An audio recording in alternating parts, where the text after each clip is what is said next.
Hello and welcome back to Restricted View Podcast. As always, I'm Chris. And I am Deborah. And as always, we have another episode for you with a news, a tip, a review, and discussion point, which will also kind of sneak a review in, sort of, as well.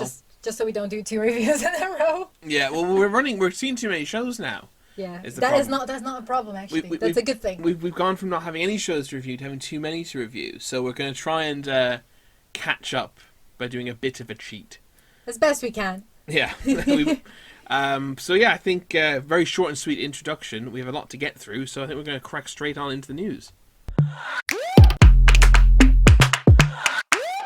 So this week's news is not actually related to the West End yet, as far as we are aware.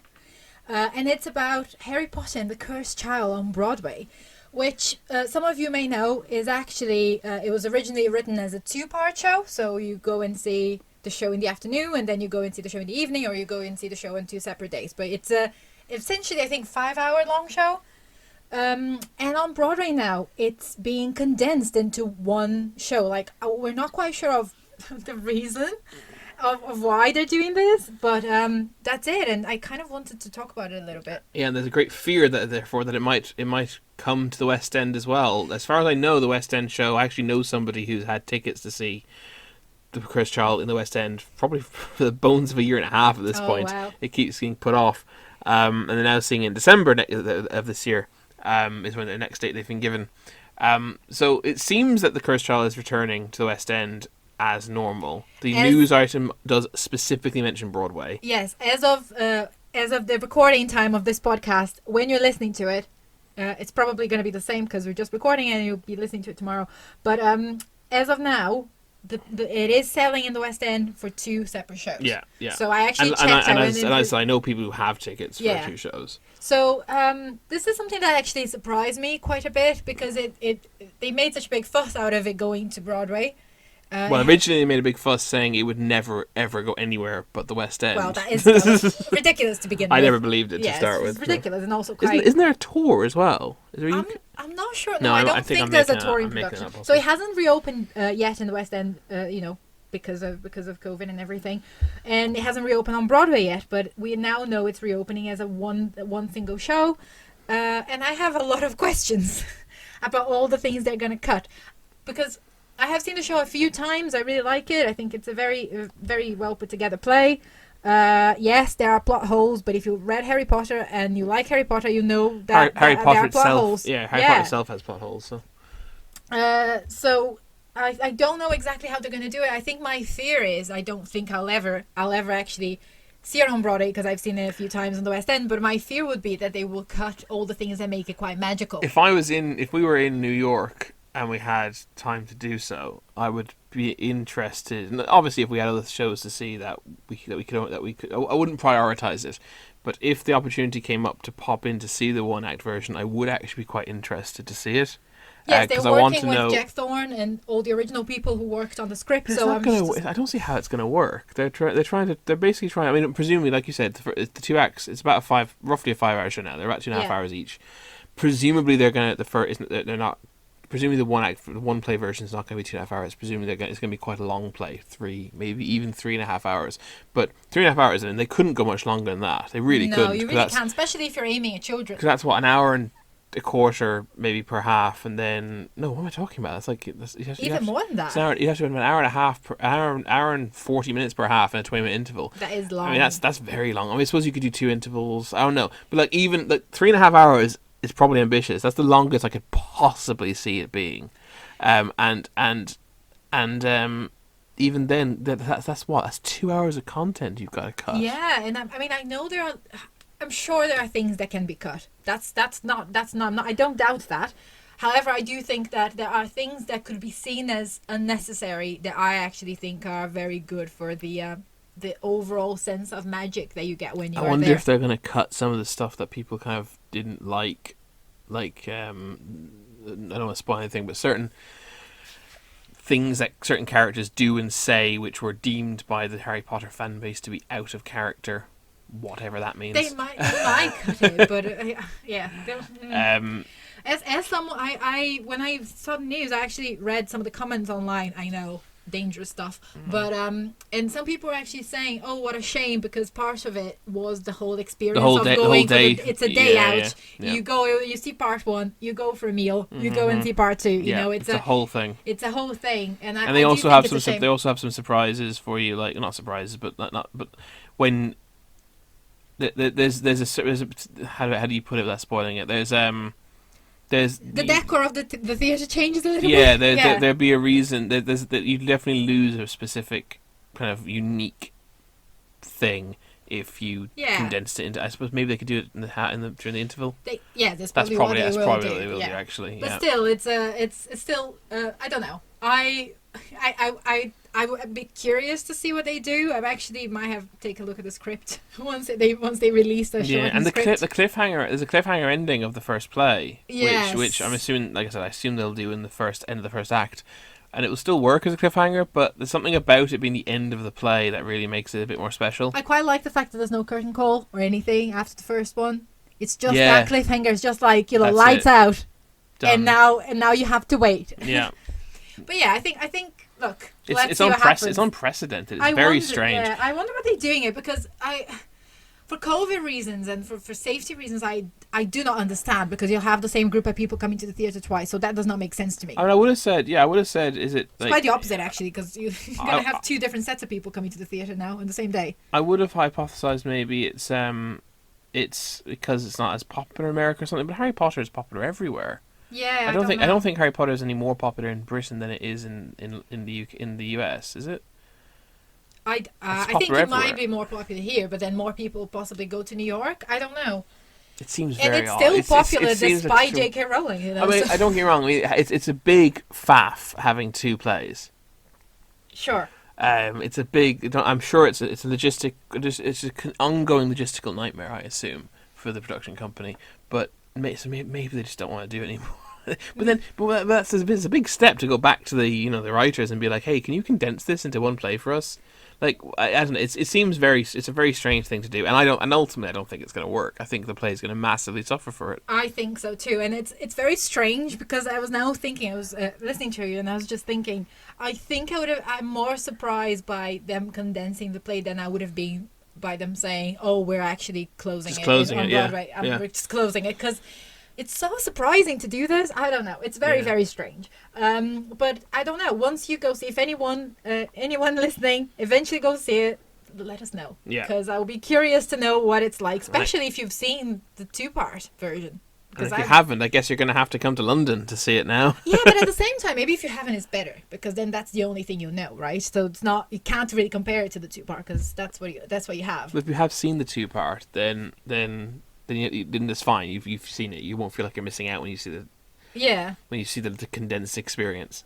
But what I'm saying is, if someone hasn't seen the 2-parter and wants to, now you got to come to London. Yeah. Well, I think in other places there might still be 2 parts. I think in Australia it's open as well. Yeah, that's what I was curious about. I know it's open in a few other places. Yeah. Why is it only New York? Only on Broadway, as far as we know. Do New Yorkers have short attention spans and can't deal with 2 shows? People have too much to do. They're too busy. They have to go see a show and then go somewhere else. Go Central Perk and get their coffee. Yeah. Yeah, well, let us know what you think about it. I personally am quite disappointed. Yeah, I think it's a shame. I think it's a bit sad. But as long as the London one, I guess, for us continues the same, I think it doesn't it doesn't affect us as much. But I would love to hear what you think of this news. So on to our From the Cheap Seat section, which, as promised, is going to feature a review. This is a review of a show we saw 3 days ago, I think now, during our double feature show. We went to see 2 shows in a day. This is one of them. We saw the matinee performance of Happy Days by Samuel Beckett at the Riverside Studios in Studio 2, I believe. Not that matters particularly. Yep. Before we forget, I'm just going to say that Happy Days is booking until the 25th of July. And it says it must end, so I don't think it's going to extend. Must end 25th of July. So this is a 60th anniversary production, which was actually originally staged, a couple of years ago? I believe so, yes. And Lisa Dawn plays Winnie, and Simon Wolfe plays Willie, and it's directed by Trevor Nunn. Yes, Trevor Nunn, who I associate with actually with Angela Weber quite a lot. I know he directed Cats. He directed The Woman in White, which not that many people saw. We saw it, but not that one probably. Not the one he directed. No, not that one. No. He's done all sorts of things. He's done Star Express. He did. This is why I associate him with Andrew Weber. But he's done a lot of other stuff as well. A lot of plays, which I'm now looking up because I don't know the plays he's done. Apparently, he did a production of Cyrano de Bergerac. He's done Sunset He's done Boulevard. Noises Off. So yeah, I associate him with Andrew Weber, but he's actually much more prolific than that. He's a very good director. Yes, well. And so this was a very striking production. I think first impressions were striking stage. Yeah, the set was really good. I mean, it's always going to be striking because it's always depicted. It's about Happy Days is about. Isn't it even about? It features a woman named Winnie who is buried in dirt or earth up to her waist, and she goes through her routine, which is a very mundane thing. She brushes her teeth, she combs her hair, she puts lipstick on, doesn't put makeup on, but she basically takes care of herself. Yeah. She can't, she thinks, does her nails. She thinks about things. She thinks out loud. She talks to her husband. So her husband lives in a hole, but he's able to come in and out of the hole. The hole itself is off stage behind the dirt, and Willie is mostly out of view, but occasionally the back of his head comes up into view while he reads a newspaper. And she can barely look at him as well. Yeah, she because can't turn. He is behind her, and she was obviously buried. Yeah. That's what he said. But she can turn her neck. She can see him yes. by that point by turning. And then her entire day is basically, the bell wakes her up at the start, and she's and the bell puts her to sleep at night, basically. And Willie doesn't really talk much. He has very few lines of dialogue. He speaks in very simple, monotonous, either one word or monotonous sentences. And sometimes repeating what she asks him to say. Yeah. He doesn't say much. She kind of just chatterboxes along, and she kind of narrates her day. Mm-hmm. But obviously her day is very limited because she goes through the contents of her handbag. She sets them out, and then she puts them back at the end of the day.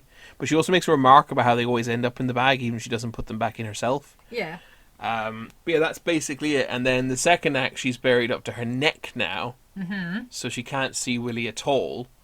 And she can't really go through the motions of her day because obviously the bag is there, but she can't use her hands. She can't pray. That's one of the things she kind of talk about. She used to pray in the morning, so she kind of just goes. So now she's just kind of going through essentially a stream of consciousness every day from Belle, which she was before, but she had some help from objects around her, and now she doesn't. Yeah, and the first thing you see, so obviously when the lights went down, I didn't even notice the curtains whipped back. I presume they did. And then the lights came up, and we were looking at this very barren, dry-earthed, horrible landscape with the background of the horizon. This is kind of the background basically was made to look like a kind of a grey, kind of a brown sky meeting a brown landscape, kind of going back forever. Yeah. To give this kind of impression of just a never-ending wasteland essentially. And it was like ultra widescreen. It was the aspect ratio of the stage was really, so the stage was very high, so everyone could see perfectly, even though there's no tiering, no raking, nothing like that. Yeah, we were at the very back. We had the cheapest seats, so that's a tip as well. So you can get the cheapest seats. Yeah, you can see from absolutely anywhere because the way it's done. Yeah, at least with this production, I had actually looked at photos of previous productions. It doesn't look like the stage is raised at all for some productions. So this particular one raised the stage. But this one was, and the stage was. I mean, it was only about 2.5 meters tall. But then it was like incredibly wide, so it was almost like it looking like an ultra wide cinema screen. Yeah. So you suddenly had this absolutely incredibly bright landscape with a woman buried. It was incredibly striking first image. Like I said, that's always going to be the first image you get, but this particular set design was very well done. Yes, it was very good.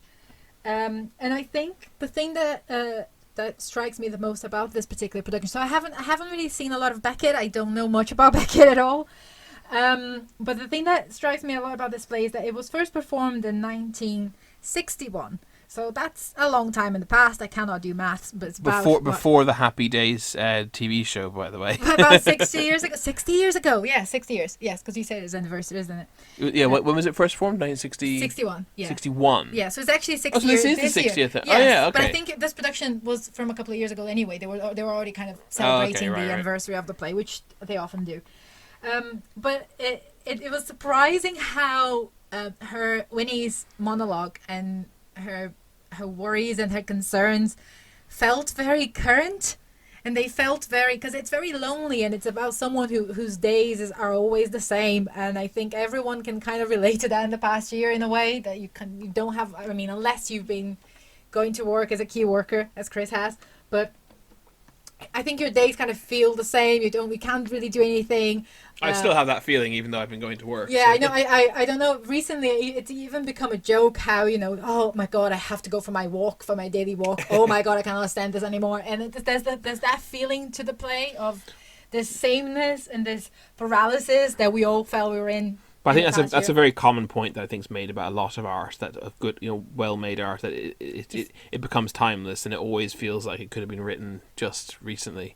Yeah. Right. Yeah. Even the fact that she is buried in kind of barren land, and it feels like you can even make a connection to like climate crisis. I don't think necessarily not Pinter. Sorry, this is a slip. I don't think Beckett was thinking about it necessarily, but it is land where nothing really grows. No, what Beckett, I think, ultimately was thinking about is the same thing he's always thinking about, which is the human condition and the fragility of humans and the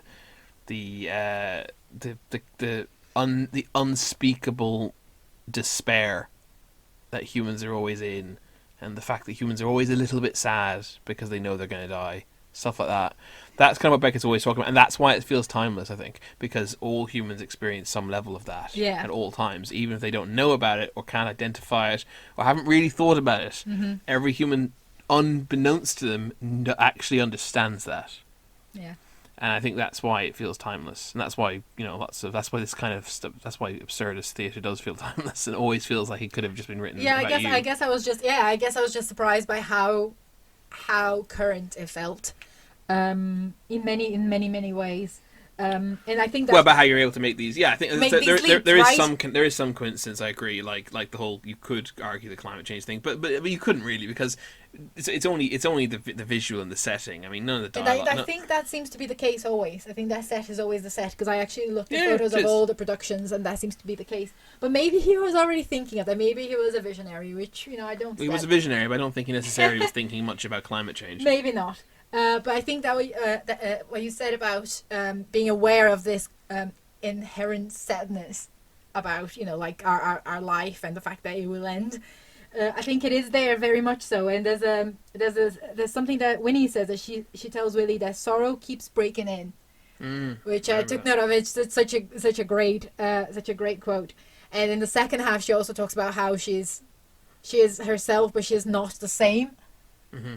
I will not do it justice, but it's again a very nice quote. What's the quote? Do you remember it? Because it's something like something about ever changing but always the same, or something. It made me think of the ship of Theseus. The whole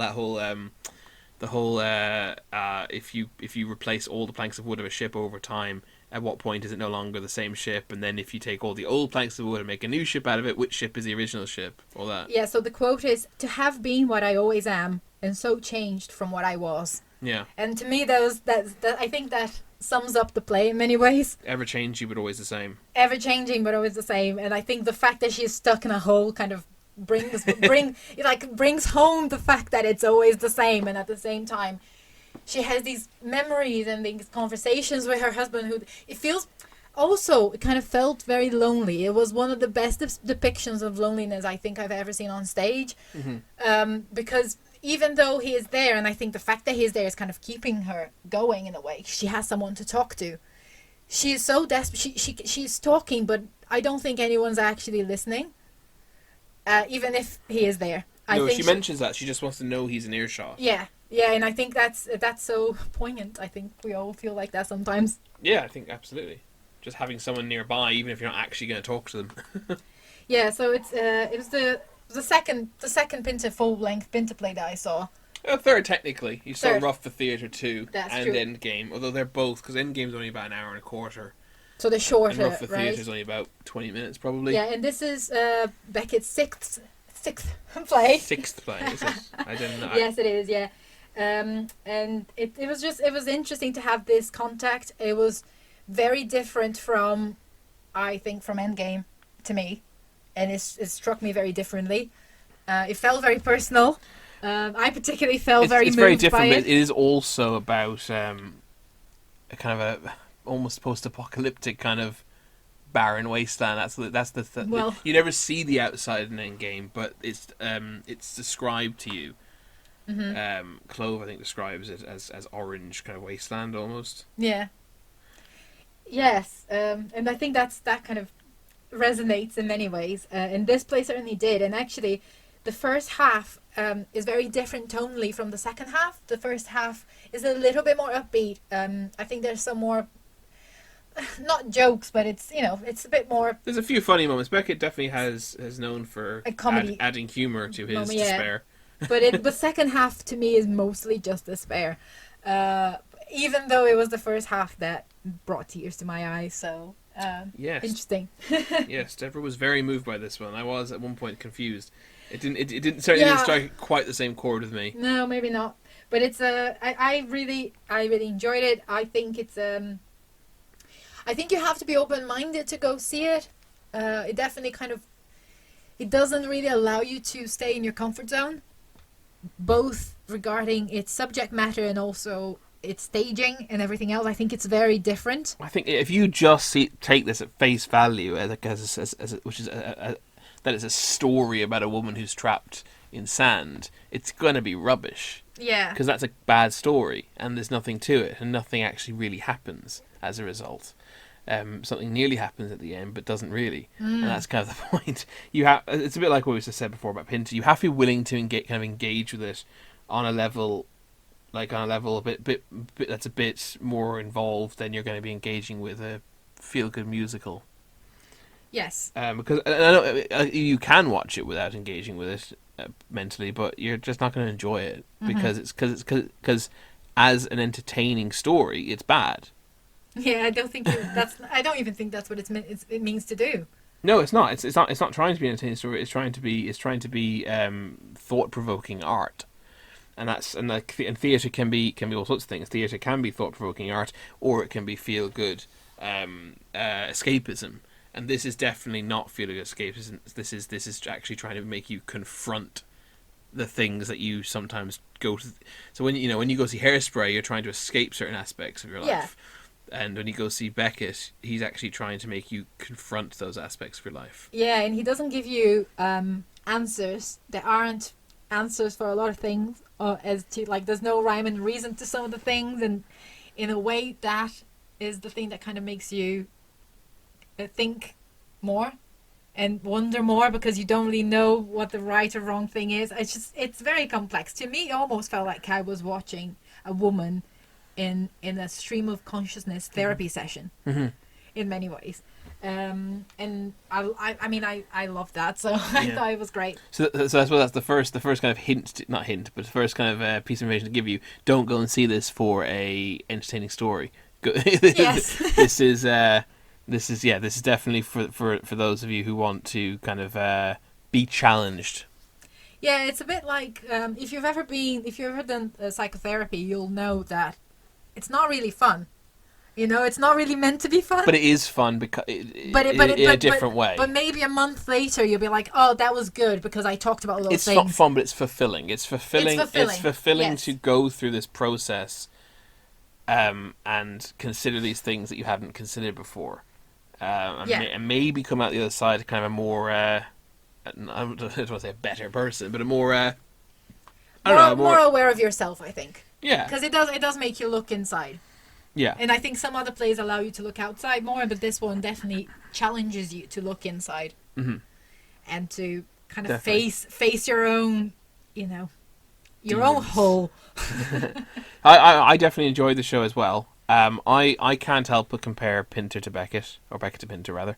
And I kind of Deborah and I obviously discussed. We had lunch afterwards before we went to see our second show.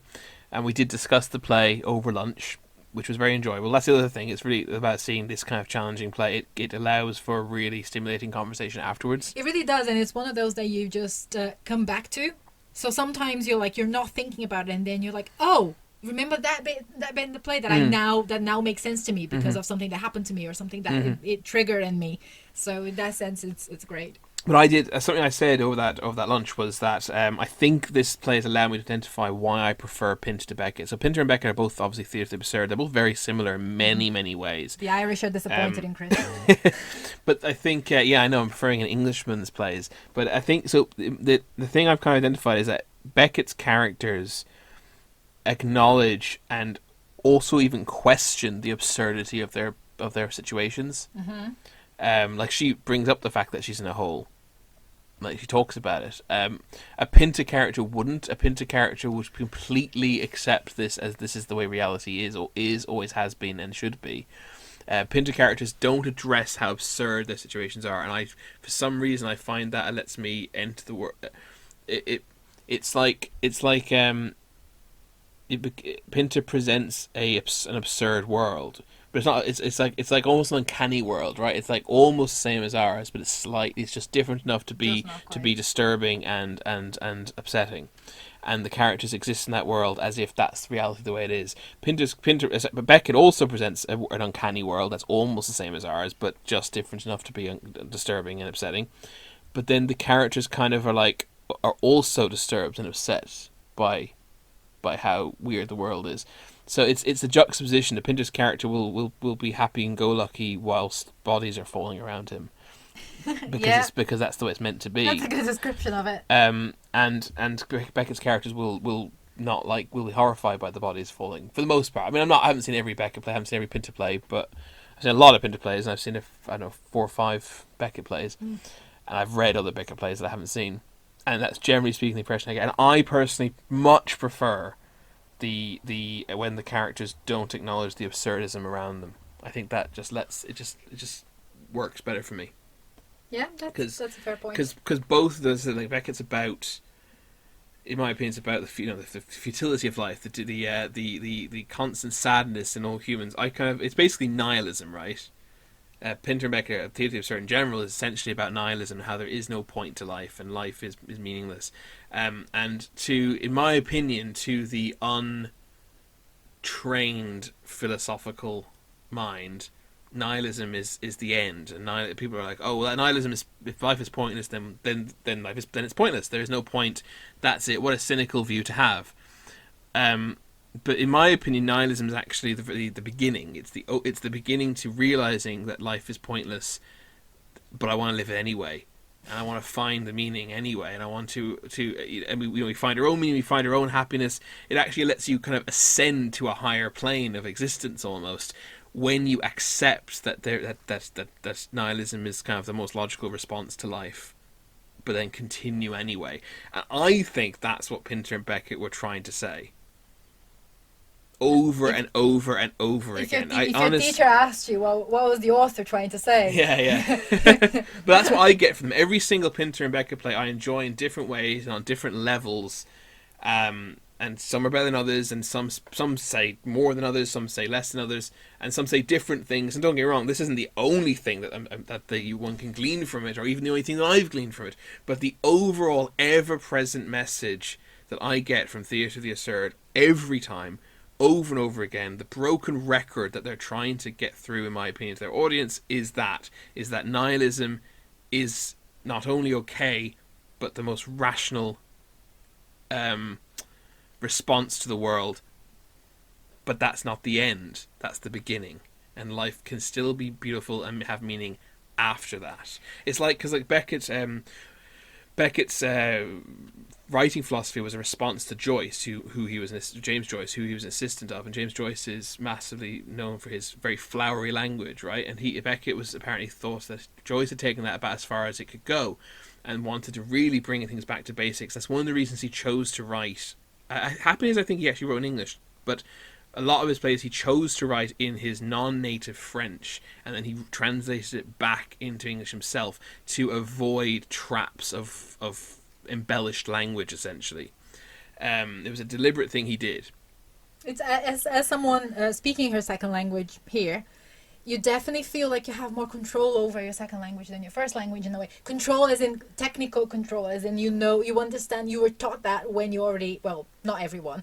I was definitely taught that at school instead of learning how to speak it from being like a toddler, you know? So you do feel like you have some control, like you understand aspects of grammar and things that don't go together. And also I think you're kind of limited, you're somewhat limited with like adjectives maybe or adverbs that you wouldn't necessarily use because you don't need them, because you don't need them, whereas maybe a native speaker would use them. Yes, and I think that control allowed Beckett to cut through the flowery fakery. I'm not sure. I'm not sure if he viewed it as fakery, but I think it was not unfair to kind of use that term. The kind of the flowery fakery of Joyce's beautiful language, to cut through to the raw human condition, which is then ultimately pointless. And then once he had done that, so I think he was kind of, yeah, he was. It was kind of, it was like a service to us almost, right? To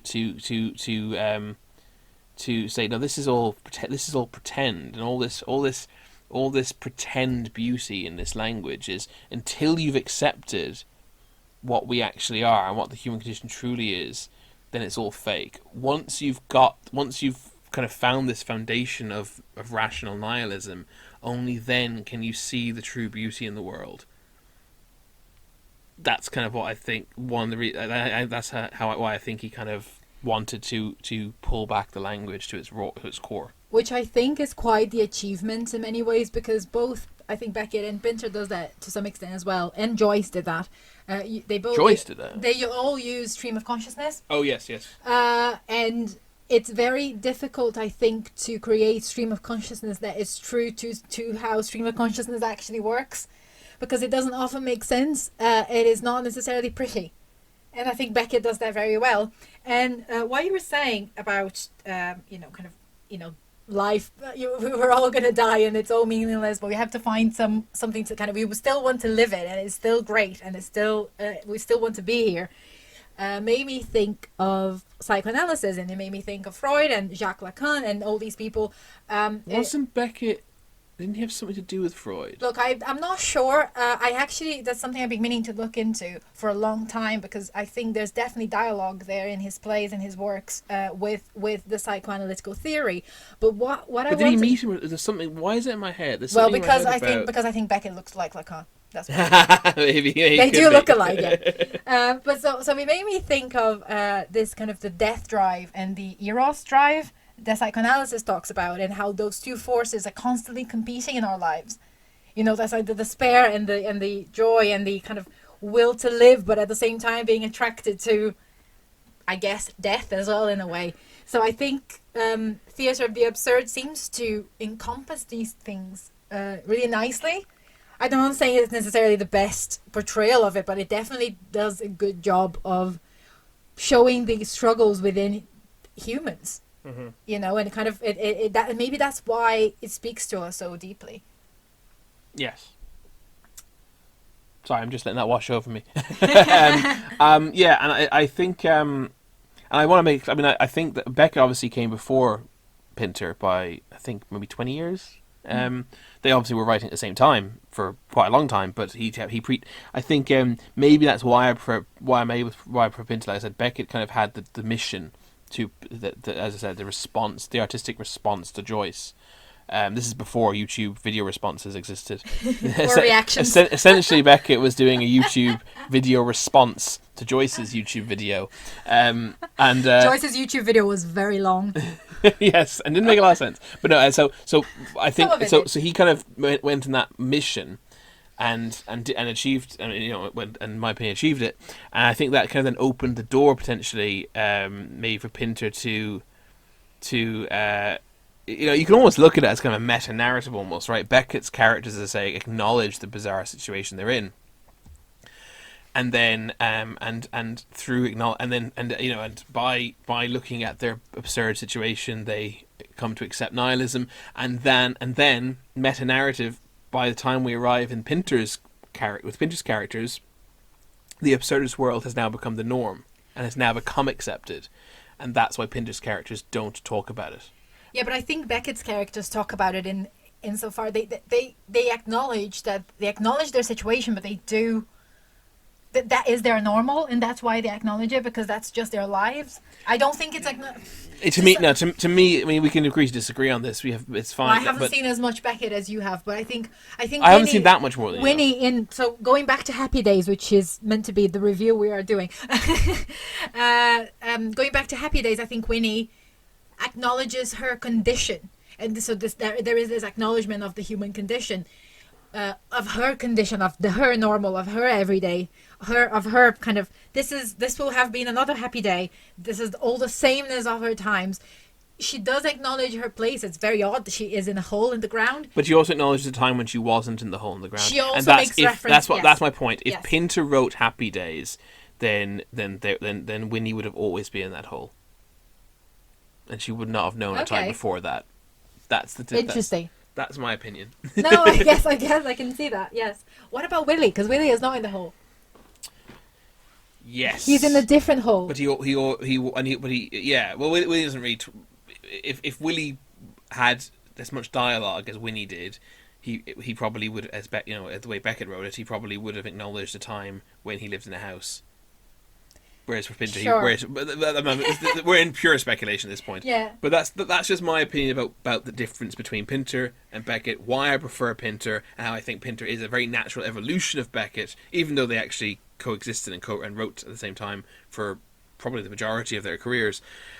Oh my god, I would actually love to sit in that conversation if they ever met. That's kind of like I don't know if they met. A point in history I would have liked to be present at. Yeah, definitely. I mean, I know Oscar Wilde met Arthur Conan Doyle. Yeah.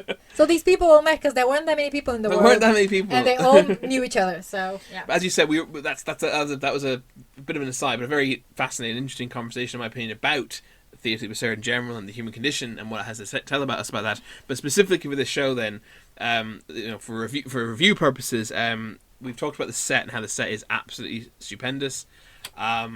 And the acting is also very good.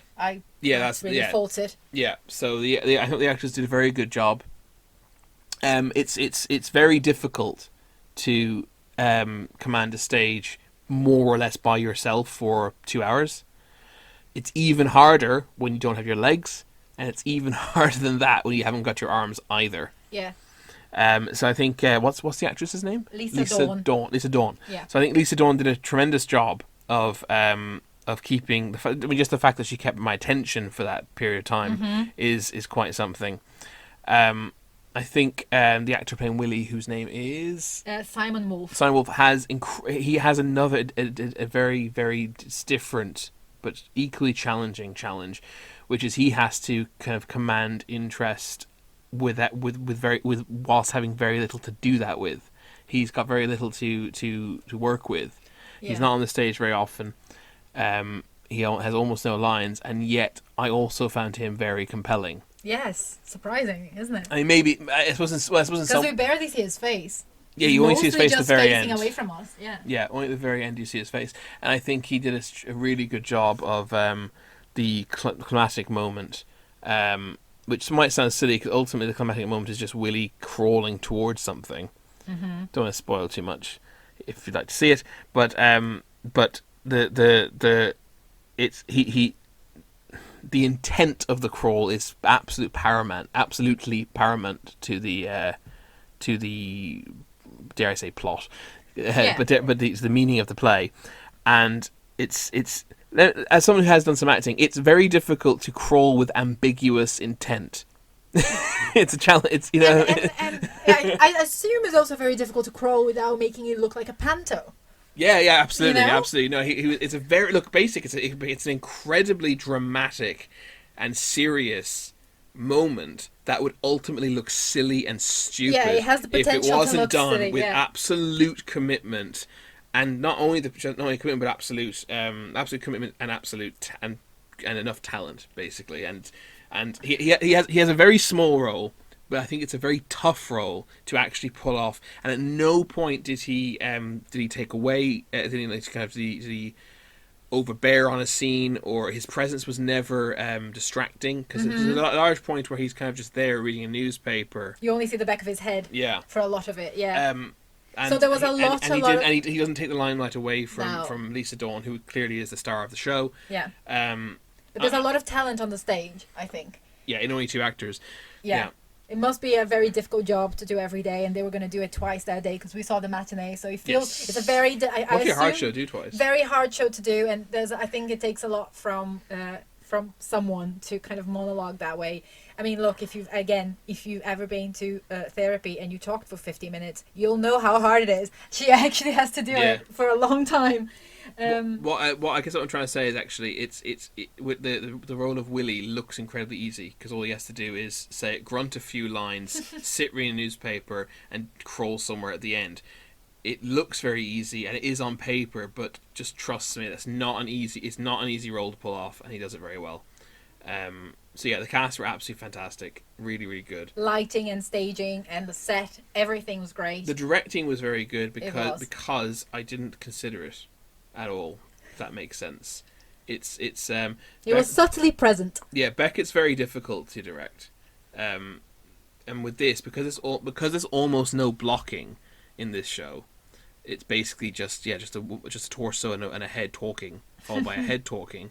A great deal of the director, I mean, it would have been a very close relationship between actress and director.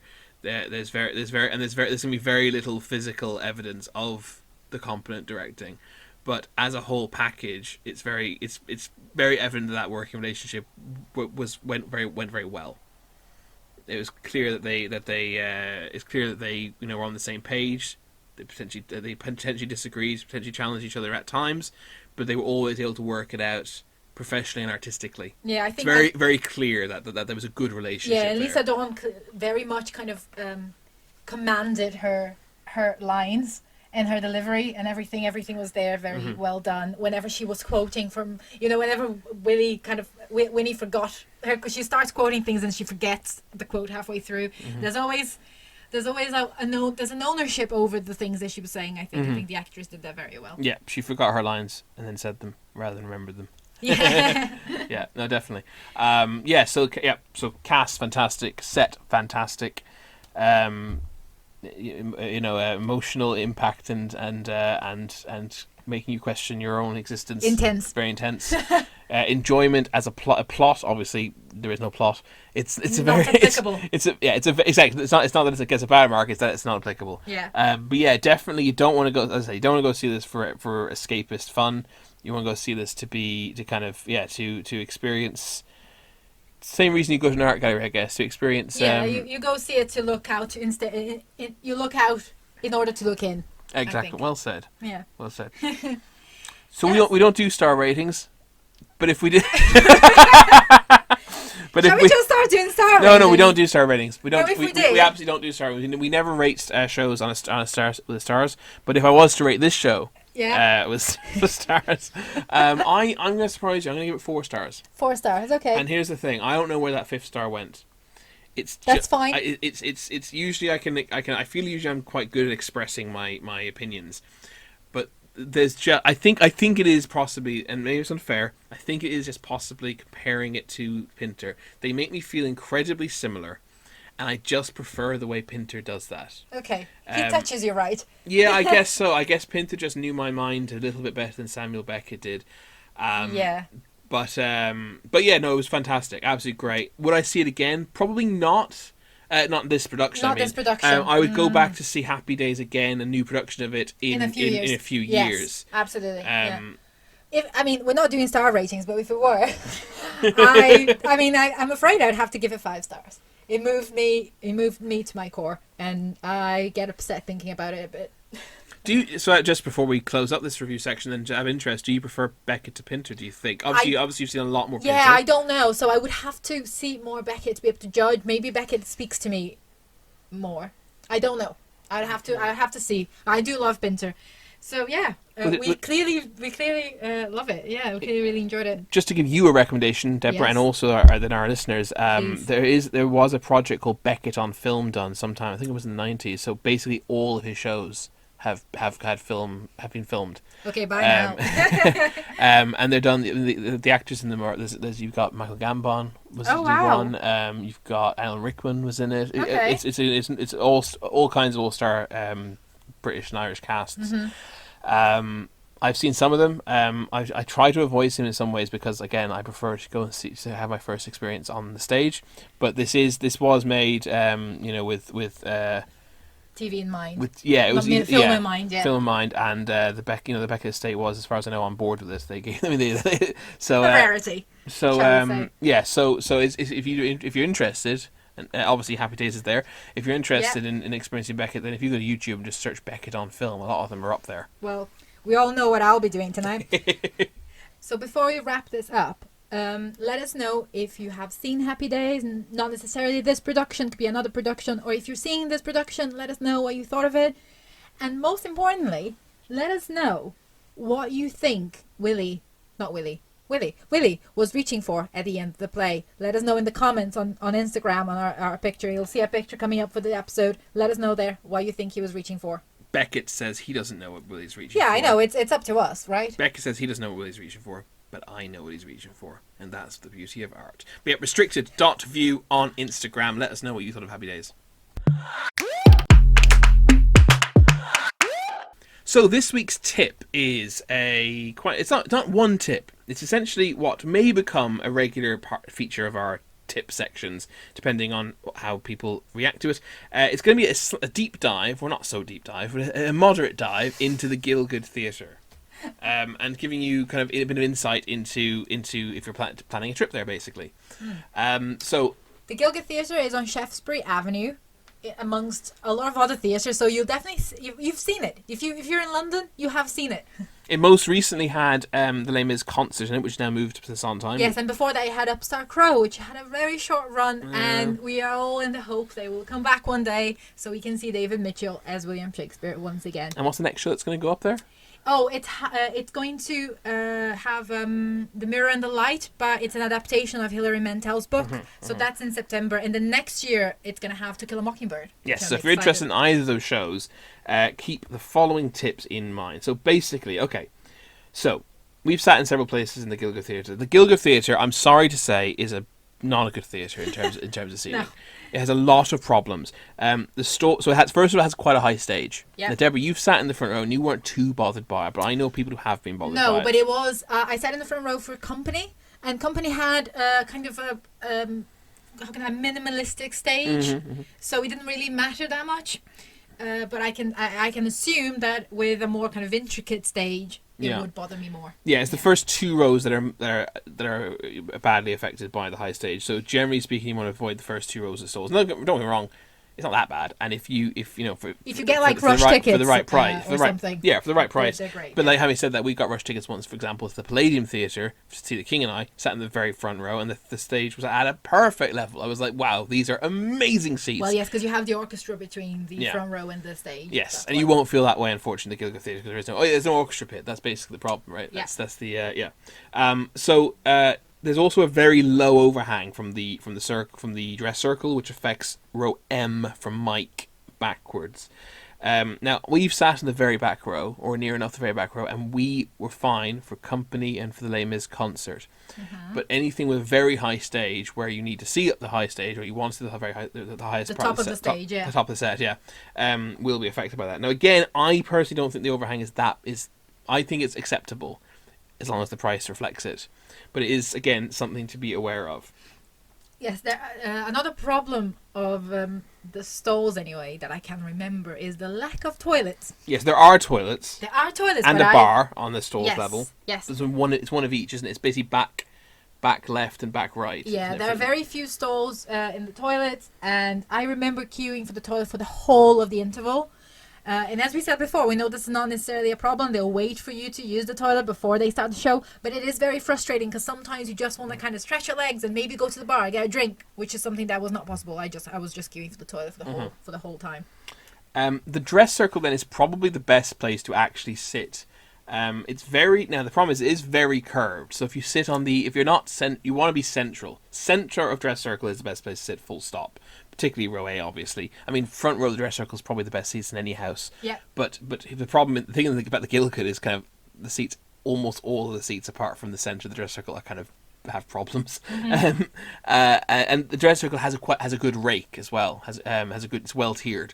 So yeah, if you're centre and if you're fairly centre in the dress circle, you're going to have a good view. But on the edges, the dress circle itself is incredibly curved, so you're going to have a side-on view or potentially be affected by the railing quite badly. Boxes are at this level and they do face directly towards the stage, which is a good thing. So maybe it's a good thing. It's probably quite a good thing to get a box. As I said, they're facing the stage as opposed to being side on, which in a lot of theatres are side on. But here they're facing the stage, and it's very hard to get decent seats in the Gilgood Theatre. So maybe the box. This is one time. If you want to have a box experience, this might be the time to do it when you're going to Gilgood. If we ever do it, we'll let you know.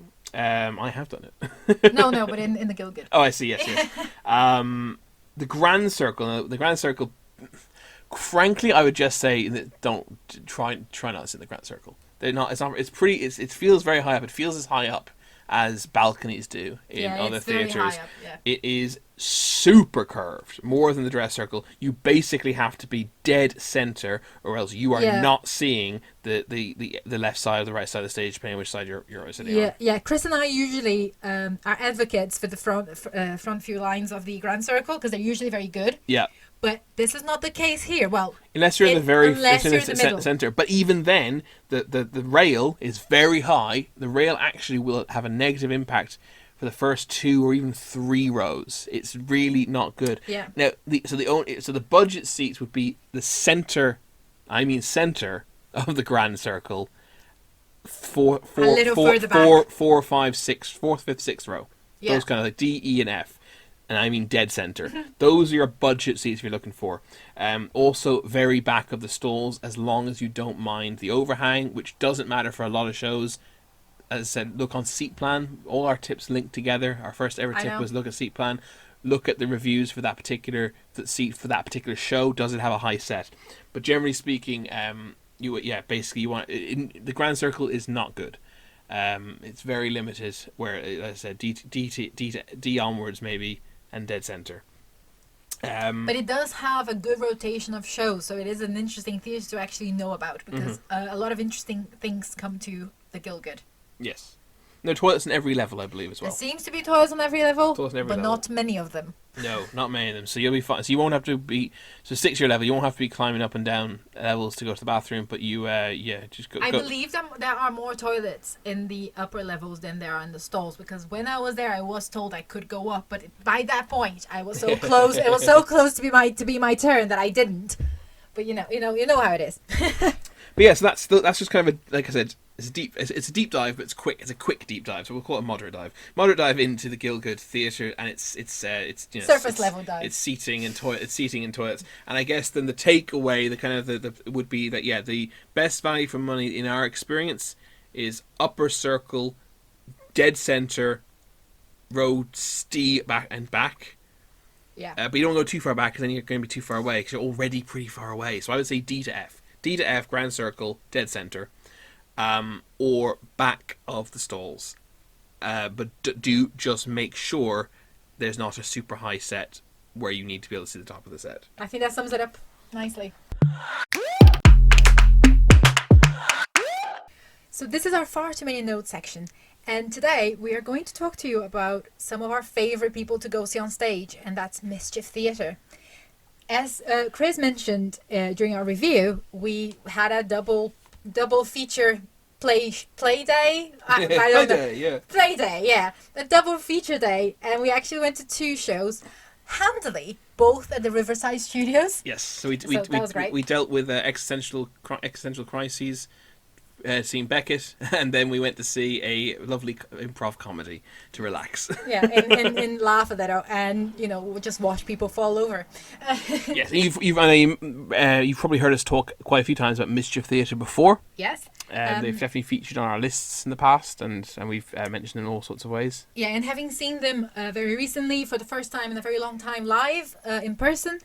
We decided to talk a little bit about them today because we are big fans. Yes, this also allows us to kind of cheat and sort of do a second review Even though I feel that this is me being very new to reviewing theatre, because I feel like it's very hard to review improv shows. Yeah, you basically can't. So I guess the review is basically that these guys are incredibly talented, very funny at improv. We went to see it and we loved it, and you should definitely go see it. Yes, that's it. That's the review, and now we can talk about them. And you can go live to Riverside Studios until the 1st of August. There's very limited seating, but there are still seats available to go see them live, and I'm so tempted to go back because it was. Well, we are going back live. We're going back. I'm so tempted to go again. I would like to, but we're definitely going back at least one more time, and we already have our tickets for that. And then there's also you can also for £10 you can buy just a ticket to stream an episode. I believe they're doing Thursdays, Fridays, Saturdays, and Sundays. Indeed. And if you have nothing on, you can just get a £10 ticket and you can watch them, stream them from your sofa. Stream from your sofa. It's called Mischief Movie Night In, and it says it's from the 1st of July to the 1st of August at the Riverside Studios. And so it's £25 to go in person, £10 to stream from home, and there are participation tickets as well, which I think are £15. Which are £15, where you get a meet and greet with one. But I don't think they're available anymore. I don't think they are. They might be for one or two, but it was where you get to suggest as a participation. So if you go, actually to clarify, if you go as we did and sit in the audience, you will not get to make suggestions. I think we got to make one suggestion, but they hadn't. But the participation tickets from people watching from home, they're the people who actually get to make suggestions for movie genres and for setting and all that kind of stuff. Yes. The shouting stuff out. We suggested the title. That's what we did. Yeah. Our job was the title. We were given one job. Yes. But the main thing you're paying the extra money for is the liveness of the event. We saw their first performance, and it was quite different because they are actually also finding their feet insofar as they have been doing this. They've done this only live in a theatre in front of lots of people, and they've been doing this now during the pandemic. They've been doing this streaming. They've been streaming it with no audience, no live audience, and now they have a mix. Yeah, so that was the first time. So it's kind of catering to both us being there live and also people at home watching from all over the world. Now, I thought it went extremely well. There were some jokes that obviously, and the director, even not the director, well, the director character even said, bear in mind, sometimes the funny thing might be that someone's out of shot or when they shouldn't be in shot or a silly special effect. So basically, we have monitors we can also look at. So we're looking at both the monitors and the live action. Yes, because they add things as well. Yeah, and it worked very well. And it was very funny to see the green screen effect that's going correctly, but then also seeing the guys standing in front of a green screen and setting up for the next thing. It all looks very silly and stupid, and it's also we found out that the social media corner is not actually a corner. No, it's not. It's a wall. It's just a wall. But yeah, so it was great. Look, Mischief Theatre are great. Mischief Movie Night, out or in, whichever, is great. If they're coming to your city, to your town, to your theatre near you, and I know they're touring also all sorts of things around the UK, go see them. It's actually really worth it.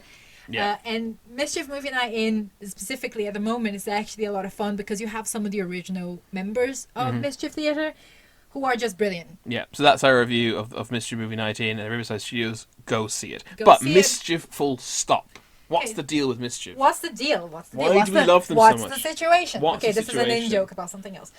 What's the situation? Why do we love Mischief so much? What's the deal? Okay, so I think there's not a lot of point of talking about the history of Mischief because people can find it online. It's online. Go to Wikipedia. They were founded in 2008. But they were founded in 2008, and the founding members are Henry Lewis, Jonathan Sayer, and Henry Shields. Yeah. But obviously, who are the writers now to this day? They're the writers, and they are the executive. They have creative director, and they're the big boys. They are the big guys. Yeah.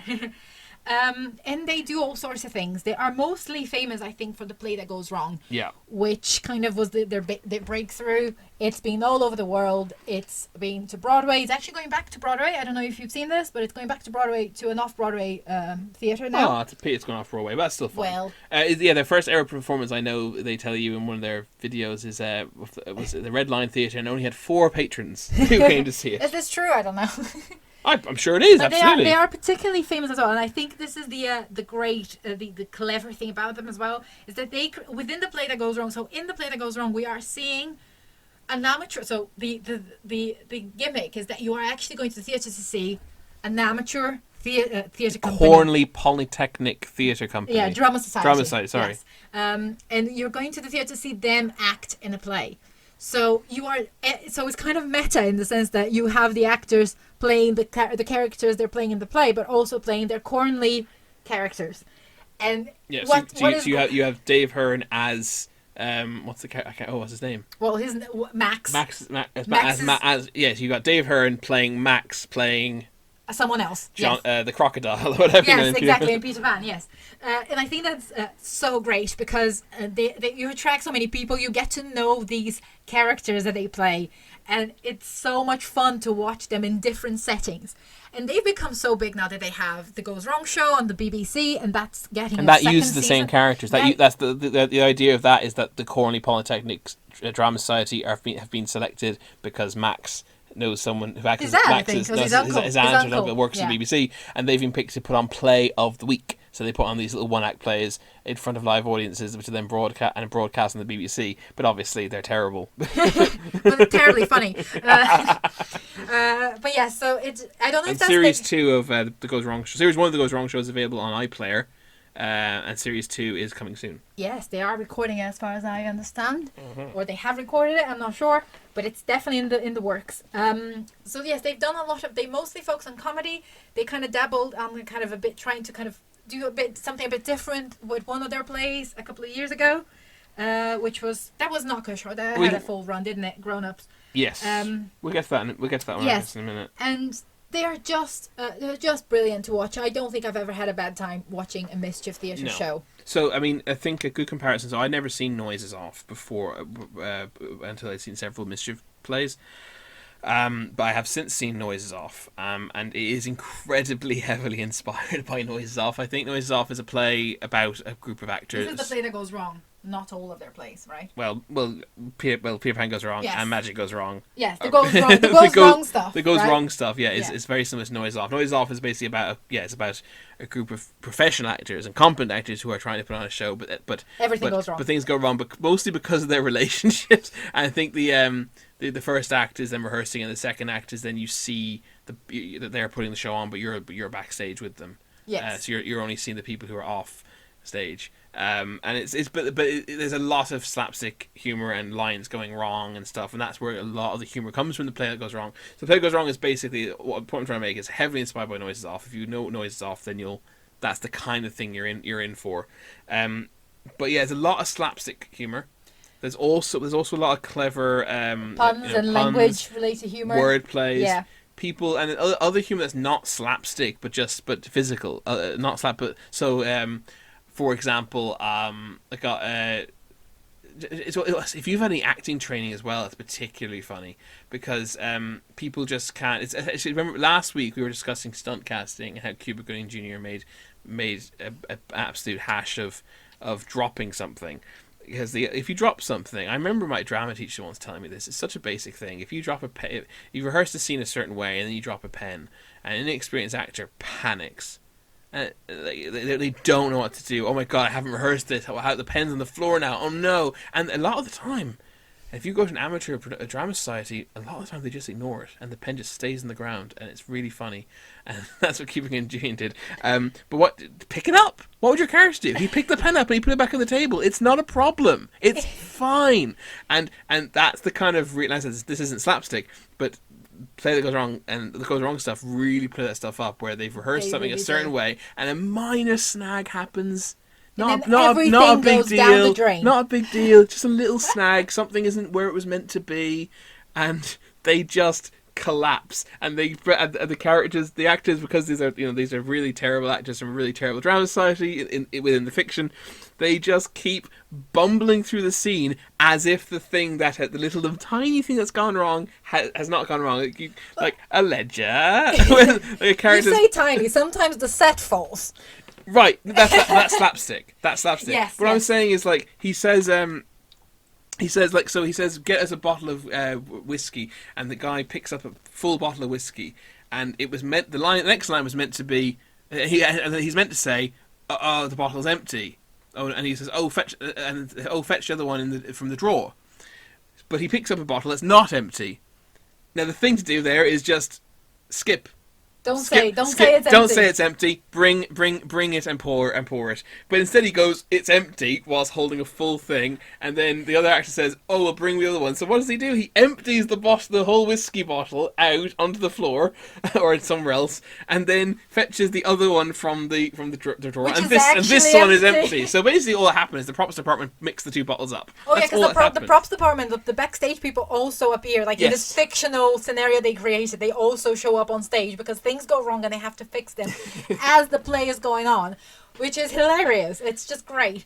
So there's slapstick humor, there's physical humor that's not slapstick, such as that, and then there's puns and stuff. People getting lines wrong. They end up in an eternal loop at one point, where like 6 lines of dialogue just go on forever in a circle. I also love how it's chaotic in the best possible way. And when you get all the goes wrong plays that we've seen, so the play that goes wrong, Magic goes wrong, and also Peter Pan goes wrong, which are the ones we've seen on stage, all of those. We always make sure we arrive 15, 20 minutes earlier, because the actors will be going in, like, maybe not. Good tip. Maybe this will not happen now for a while because of, coronavirus, but the actors used to just come on stage and talk to you and ask you for tips. I remember last time we saw Peter Pan Goes Wrong, the director was asking us for tips. Have you ever done public speaking? Yes. Yeah. Can you help me? Do you have any advice for me? Yeah. So he was asking for tips, and they ask you to hold, so that there's a big cable that they have to pass to the audience, so they ask the audience to pass the cable through to the back. So it's just very good. In the play that goes wrong, the dog is missing. There's allegedly a dog, and the dog's missing. Winston's missing. You get handed. So depending on the time you arrive, you actually get handed a slip of paper saying, "Have you seen this dog?" And there's like a description of Winston. And the Duran Duran CDs. There's just so many little things. I was once called up to assist with Chris has been on stage, yes. To put up a prop or something. I won't say the jokes, the gags that happen, because it's fun. It'll be fun. It'll spoil some of the fun. but you don't worry, you'll be perfectly safe. If you're asked to help them, go for it. It'll be a lot of fun.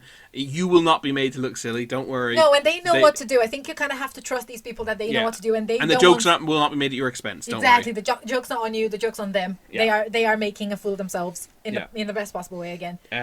So we mentioned Play That Goes Wrong. That was our first show. Peter Pan Goes Wrong was our next show, which we've also seen, which you've briefly mentioned. It's exactly the same idea. It's exactly the same idea. It's just things going wrong. It's the same corny, same drama society messing things up. The next show they put on was called The Comedy About a Bank Robbery. Yes. And as they always say, it's a comedy about a bank robbery, and that's not my joke. Yes, it's in the title. Yeah.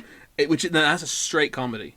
Yes. That's just a comic performance. The set doesn't fall over. They're not playing the corny drama society characters. No, it's just a comedy, and it's unbelievably funny. It's possibly so funny. More funny than the possibly like actually more funny than the Play Goes Wrong. Peter Pan Goes Wrong. This is a big play. I love the goes wrong element so much that it's hard for. But I think I have to acknowledge, just as a comic. If you were to praise the comic writing, I think the comic about bank robbery is stupendous. It's so clever. It's hilarious. I mean, we had a good time every time we went to see it.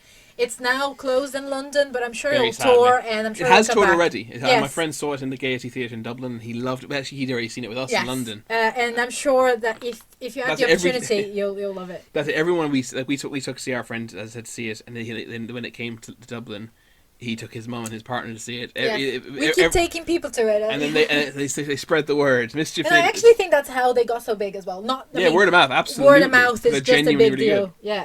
Coming about a bank robbery was followed with grown-ups. This was the only kind of.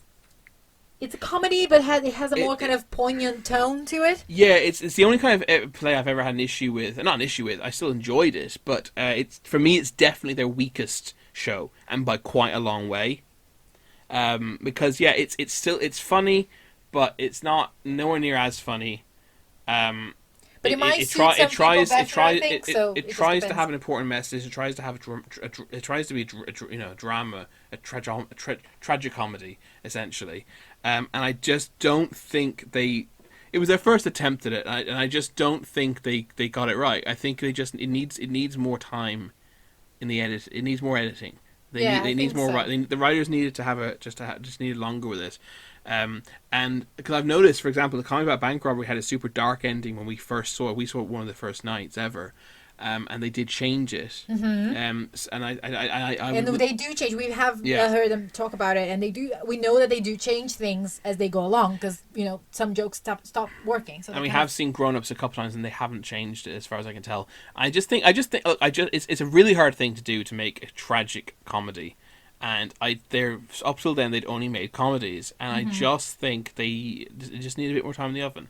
I think the next time they try with something like that, if they do, it'll go better. But yeah, because quite a few. I think that you're following children from preschool, not children. You're following people from preschool up until adulthood, and there's an enormous amount of time spent on the preschool, which is unnecessary. Like, it's a whole 10-minute song, show and tell song, which is very funny. Adds nothing to it achieves nothing for the setup for the drama. Yeah. And I think that's the problem. They would end up in situations where they were like, well, this is one of the funniest bits, but I don't want to get rid of this. But I'm also trying to tell a serious story, and this very funny bit is not helping the serious story. And I think that's kind of a really good example of where they went wrong with Grown Ups and why it went wrong, in my opinion. And then but by the time the actual drama starts, we're 20 minutes in already. Yeah. And I therefore just didn't have enough time to achieve what it needed to achieve. It's a funny show. It's just not up to Mischief's usual standard, in my opinion, and they didn't quite get the marriage of tragedy and comedy correct in a way that worked for me. They will eventually. I think there's the potential there to do it. Yeah. If they try to. I'd go back and see Grown Ups again. Yeah. If they brought it back, and even in the state it was in, I will still go back and see it again. But I'd like to think they'd try and rewrite a little bit, improve it a bit. Yes, they probably would. Yeah. And after Grown Up, so this is Grown Up started in the vaudeville because they started a vaudeville residency. Yes. Which was going to last about a year and a half with 3 different shows. We actually I don't know what the third show was going to be. Grown Ups was the first. Grown Ups was the first, and then we had Magic Goes Wrong, which was done in collaboration with the wonderful Penn and Teller. Yes. So this wasn't the Cornell Polytechnic Drama Society. No, that's very true. It was the Goes Wrong format, but it was just new characters, new magician characters. Yeah. Yeah, and there's actual magic on stage, so they actually. The magic tricks go wrong, but they go wrong magically. So I've been a fan of Penn and Teller for a long time. I've seen a lot of their stuff on TV. I've never seen them live, unfortunately. I'm hoping to rectify that ASAP. And something I had never realised is a lot of their... Because Penn and Teller have always been comic magicians. It's always been part of their act. And I'd never really sat down and thought about it. But a lot of their magic tricks are about tricks that go wrong. And that's where the comedy comes from. But they go wrong and then they go right? And because the first time I'm very well versed in Penn and Teller's, bag of tricks. And when I saw Magic Goes Wrong the first time, I was like, oh my god, it's like I could identify 4 tricks I'd literally seen Penn and Teller do verbatim, like exactly the same. And I was like, oh yeah, I never thought about it. That trick is literally about a trick that goes wrong. They're the two biggest. The finale of the first act, the biggest trick in the second act. There's also a little one with the blade. That's the only one I'll spoil because the other 2 are bigger ones. I won't. But there's one point where the Daredevil character accidentally stabs his own hand. But then the right card is actually been stabbed through his hand. So it's the comedy obviously is that he's stabbed himself. But then the impressive thing is that actually this prop knife and prop hand, or however it is that the trick is achieved, is actually has the correct audience chosen card on it. And that's a trick that Penn and Teller literally did once. They did a thing where they were trying to stab cards, and eventually Penn accidentally stabs Teller's hand, and he goes and screams, lifts his hand up, and there's the card. I think I've seen that. You probably have. Yeah. Because we've been watching all of Fuller's as well. The Penn and Teller show where they magicians present in front of them. X Factor for magicians. It's great. X Factor for magicians. That's a good. That's it. That is what it is. Yes. Fantastic. But yeah, so that is a downside in some ways. That if you know Penn and Teller's tricks, then you've seen a lot of these tricks before. It's still absolutely worth going to see the show. Oh, yes. Probably still my favourite Mischief show. Really, magic? I think so, probably. Wow. But it is, and there's a lot. And don't get me wrong, there are magic tricks that you have not. There are new magic tricks that you haven't seen, and there's other sources of humor, not just. Oh my goodness! I mean, like the Mind Mangler, for example, is pure mischief. As far as I can tell, Penn and Teller. First of all, Penn and Teller don't do a great deal of mentalism. Second of all, Penn and Teller, as far as I can tell, had nothing to do with the Mind Mangler bits because it is just a man failing to read minds. I love That's that. all it I is. love how mentalism is my least favorite type of magic. Yes. I hate it.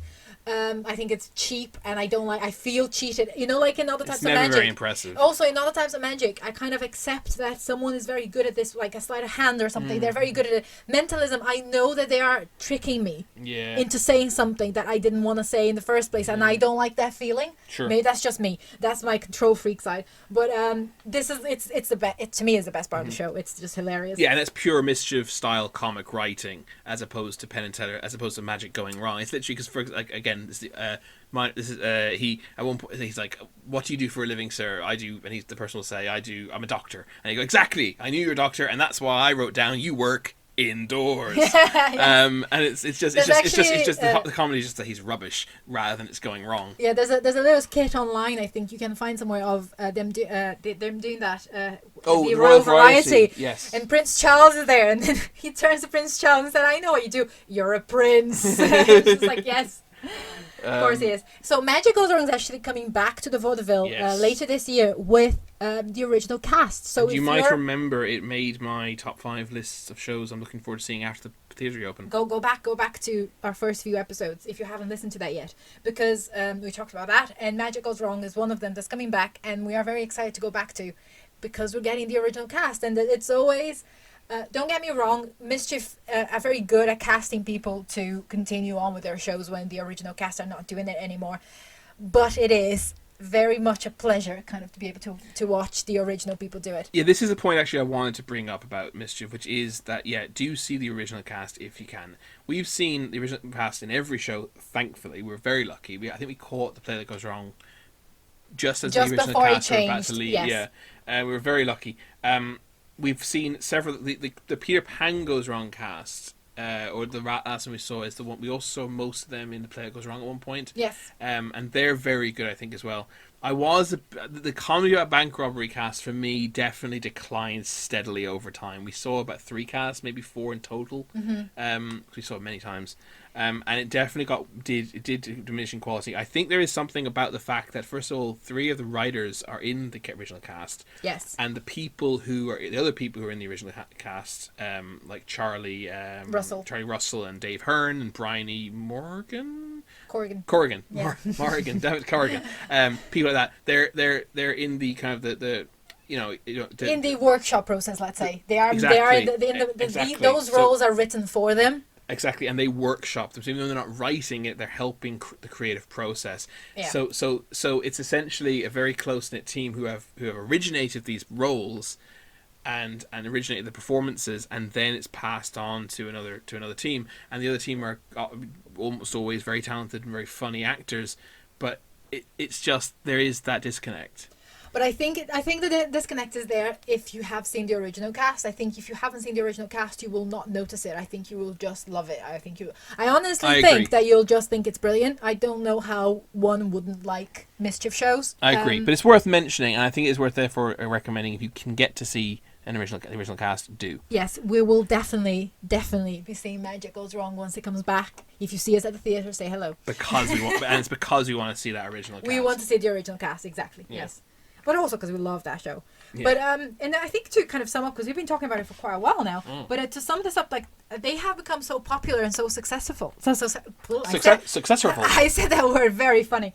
They've become so popular and successful that they got their own BBC show. It's the Goes Wrong show. So if you're not in London or anywhere where the plays are being put on at the moment, you can definitely find those plays online to watch. The Goes Wrong show online to watch, not the place. Sorry, but you can definitely find that online. And also, Peter Pan Goes Wrong is available to buy on DVD. It is, yes, and they have the Christmas Carol one as well. I can't remember. Yes, Christmas Carol I remember that one. We never rewatched that. They have and they have the new one, the latest last Christmas. They had a show as well. That's technically the first episode of season 2 of the Goes Wrong show. Yes, that was good though. The Nativity. So do go and look for it and watch it wherever you are in the world, because it's definitely worth watching it. The Play That Goes Wrong has been translated into countless languages. Oh yes, it's on in Russia. It's on in I don't know. It's actually all over the world. I'm actually really curious because I know that they opened recently in Portugal, and I'd love to see it in Portuguese. It's worth, basically, wherever you live in the world,